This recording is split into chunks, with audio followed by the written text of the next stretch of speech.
Hoje nós vamos estudar um problema que incomoda muitos mecânicos, desde os mecânicos que trabalham com a produção industrial, como é o nosso caso, até os mecânicos que trabalham numa oficina mecânica como esta aqui. O problema é o seguinte: a vedação das junções móveis. Você já ouviu falar sobre isso? Se não conhece, vai conhecer na nossa teleaula de elementos de máquinas de hoje. A gente vai continuar o estudo dos elementos de vedação, estudando as junções móveis. Você vai ver como é que se faz uma vedação direta, uma vedação com elementos intermediários, vedação em câmara de estopa e ainda a vedação de contato circular. Pelo jeito o problema aqui nesta injetora é de vedação, tô certa? Isso mesmo. E é um problema de vedação de junção móvel. E agora é uma vedação direta ou com elementos intermediários? Não sei. Pelo jeito é você quem vai ter que resolver este probleminha aqui. Porque se você não fizer uma nova junção pro pessoal aqui, o sistema de injeção desta bomba vai ficar na saudade.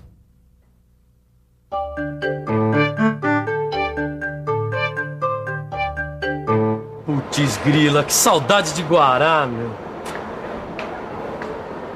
O que foi, Tito? A máquina te mordeu aí, rapaz? Escuta, se quiser eu chamo o pessoal lá do CIPA. Eles têm uma vacina fantástica para esses casos. Que nada, Silva, não é nada disso. Na verdade, eu queria entender um pouco dessas junções por conta própria e não tô dando conta do recado. Tá bom, se é isso, então eu mesmo resolvo. Pô, você me dá uma força? Qual é o problema? Bom, o problema é o seguinte, um colega meu pediu que eu fizesse uma vedação no motor do tipo desse aqui. Só que o problema é se eu não sei se a vedação é direta ou se eu vou precisar de um elemento intermediário. Peraí. Calma. Não vamos confundir o telealuno. Vamos começar do começo, tá? Tá. Vamos estudar a vedação direta. As junções móveis têm uma coisa em comum com as junções fixas, que você já conheceu. Elas podem ser vedadas de forma direta ou com elementos intermediários. Vamos dar uma examinada na vedação direta.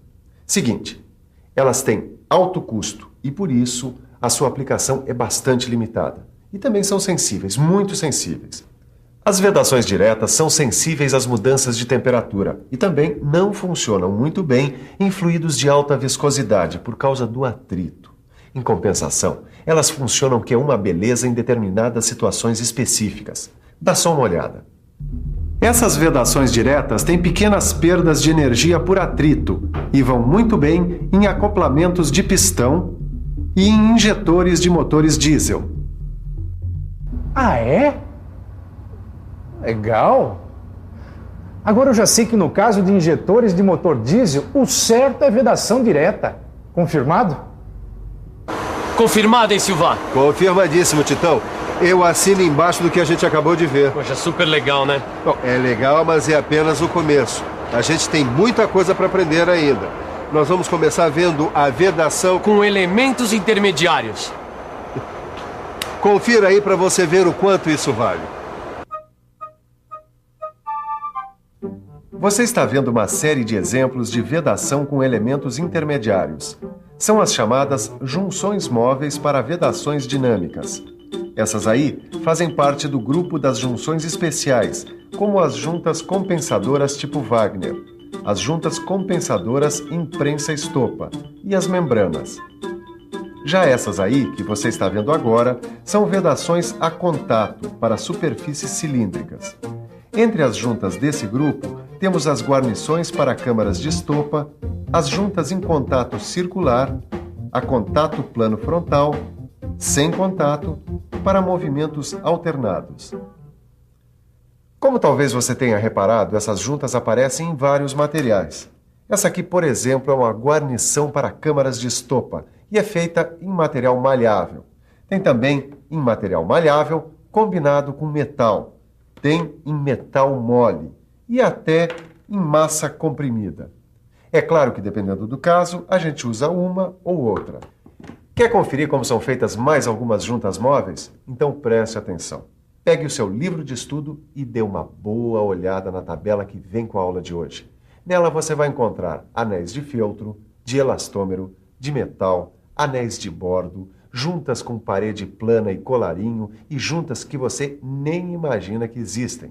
Agora, confira aí quais são os tipos de vedação com elementos intermediários.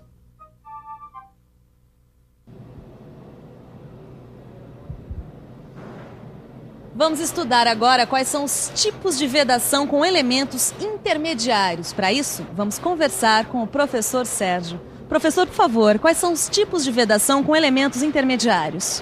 Temos a vedação em câmara de estopa, de contato circular, em plano frontal, sem contato e de cara com movimentos alternados.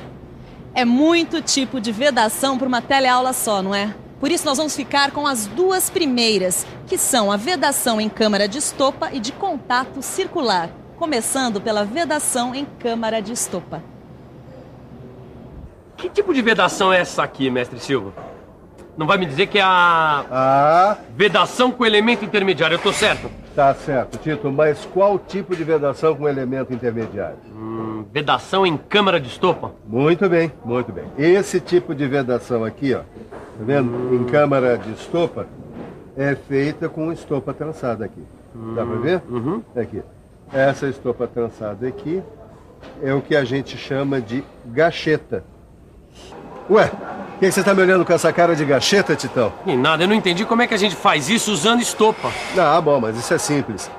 Essas guarnições, Titão, são feitas com cânhamo. Cânhamo? É, cânhamo, uma fibra vegetal. Elas são feitas com cânhamo engraxado com sebo.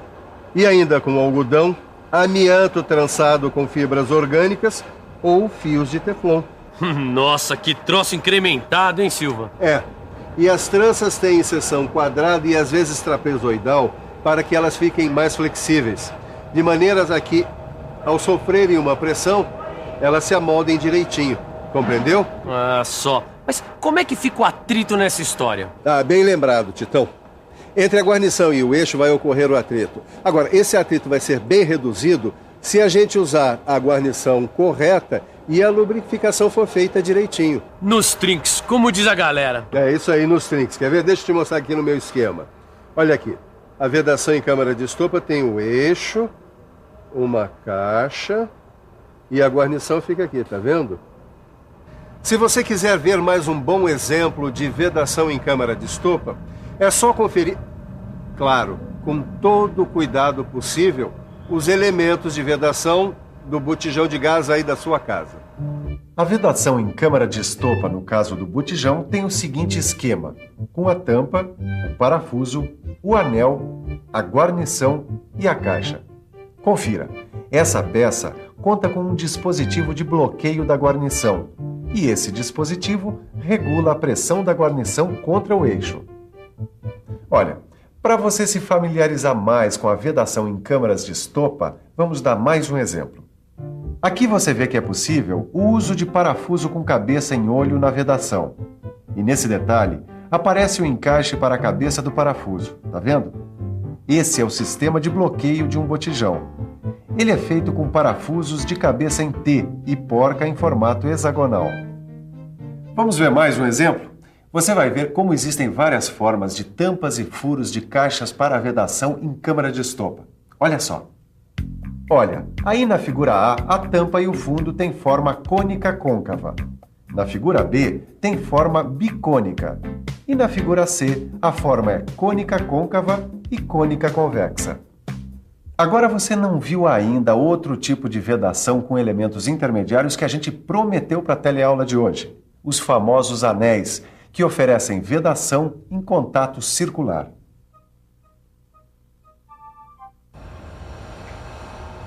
Bom, esse aqui só pode ser um esquema de um anel. Quer dizer, de uma vedação de contato circular. Tô certo, Silva? Exatamente. Na vedação de contato circular, nós usamos essas guarnições conhecidas como anéis de vedação. Eles são muito usados em órgãos de máquinas em movimento, geralmente em eixos. Mas para que eles servem? Servem para proteger os mancais da sujeira que acumula ali durante o uso. Compreendeu? Compreendi.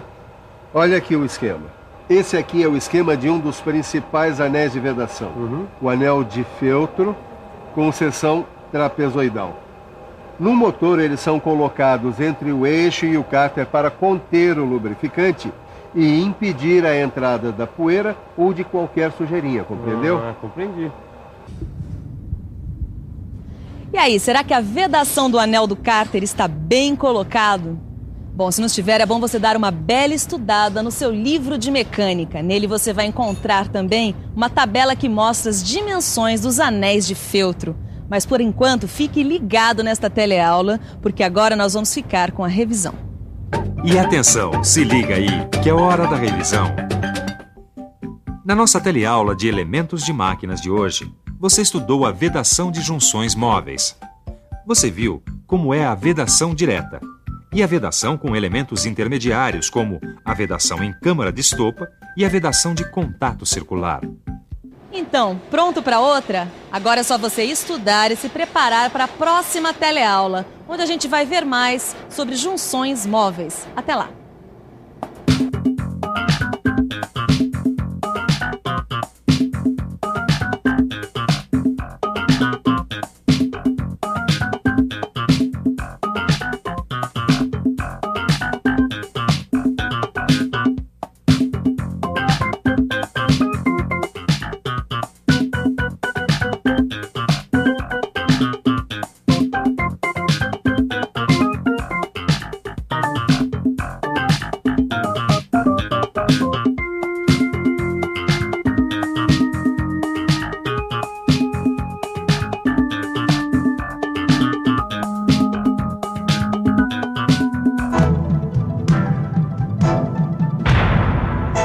Telecurso 2000, um programa de educação do Sistema Fiesp e da Fundação Roberto Marinho.